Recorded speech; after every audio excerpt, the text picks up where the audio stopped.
Bienvenue à la chronique des secrets de Lukus. Aujourd'hui, Lukus, c'est quoi ce que tu nous as préparé? We're going to talk about plants. It's cold outside. We're all feeling the winter blues. We need some green. We need some life. We need to bring some life into our homes, and there's no better way than plants. Yeah. So what I want to talk about today is care techniques and proper management to be able to take care of your plants properly. Interesting. So in the spring, I typically repot most of my plants to get them ready for the actual growing season again. And ways that you can tell that your plant needs to be repotted is that it requires more water than normally.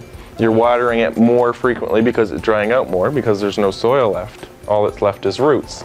Another way to check is pull your plant right up out of the pot. As you can see on this one.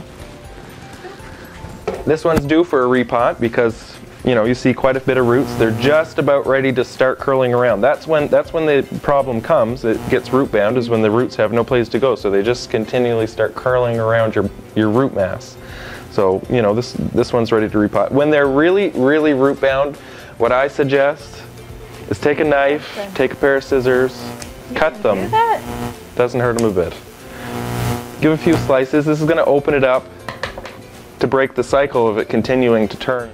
If you're not taking a pot with drainage, like I've done here, I just use, because I like to recycle, I'll use up old oasis. So the old oasis that comes in your floral arrangements, don't throw it away, save it. You can recycle it. I just cut it up in blocks, put it in the bottom of the pot, and then you're going to take some premium potting mix. The potting mix, you want to have a good soil that has perlite in it, which is this white styrofoam looking substance in the pot. What's that for? What it does is it helps to keep the soil loose so that that it gets air, oxygen to the roots and that sort of thing. Because if there's no perlite in there, the soil can become too compacted when it becomes damp, and therefore the roots have no place to grow. Like a lot of the roots are quite fine and that sort of thing. So the perlite just keeps things airy and loose and unpacked. So you just want to, put a good layer of soil in the bottom. Plunk your plant in. I usually give the plant a couple turns. That kind of works it down just to make sure there's no air spots underneath the root ball when you set it down in there, and then just fill it up around the sides. And I push the soil down lightly because you don't want any air pockets created within the side as well, because that's going to, affect your plant. The roots will dry out in that area and that sort of thing. So, you just fill it up all the way, and then make sure that you give it a really good watering.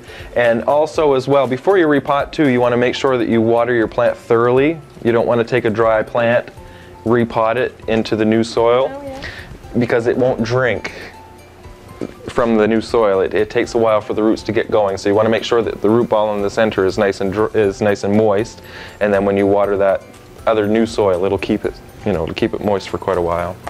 Now, after you've chosen the right plant that you like and you want to take it home and that sort of thing, I have a little trick or technique that I think is the best thing, because most plants when we receive them in the store, they've come directly out of a greenhouse, so they've had all the proper conditions, the light, temperature, humidity, and then we drop them into our houses. Our houses could be 10 degrees colder.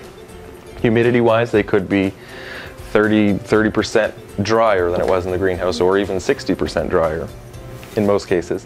What I suggest to do is put the plant into a clear plastic bag.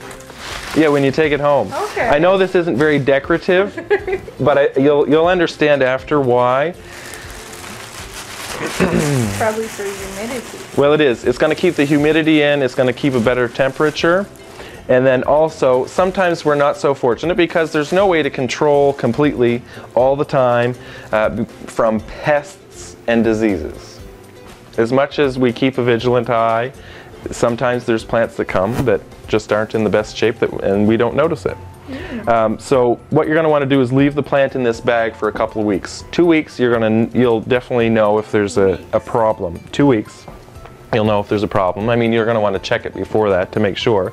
And then after the 2-week period, you find that there's no pests or diseases or problems or anything like that, you can start cutting holes into the bag a few holes on each side. So you'll do that. A few days later, cut a couple more holes into it. Couple more holes into it. Exactly. Gradually bring it into the drier conditions in your home and the lower light conditions. It'll go through less shock that way. It'll lose less leaves. It'll just be a much happier plant, happier and stronger. So then once your plant starts to really look like an old piece of Swiss cheese, the bag rather, then you can just take it out of the bag and it's good to go. That's usually, you know, 3 weeks, 3.5 weeks into it, and then move it into the proper place that you want to have it. Merci beaucoup, Lukus. C'était vraiment des bonnes informations que je savais pas personnellement. Puis, je peux gager que tu as souvent les mêmes questions ici en magasin. Ça arrive. Oui.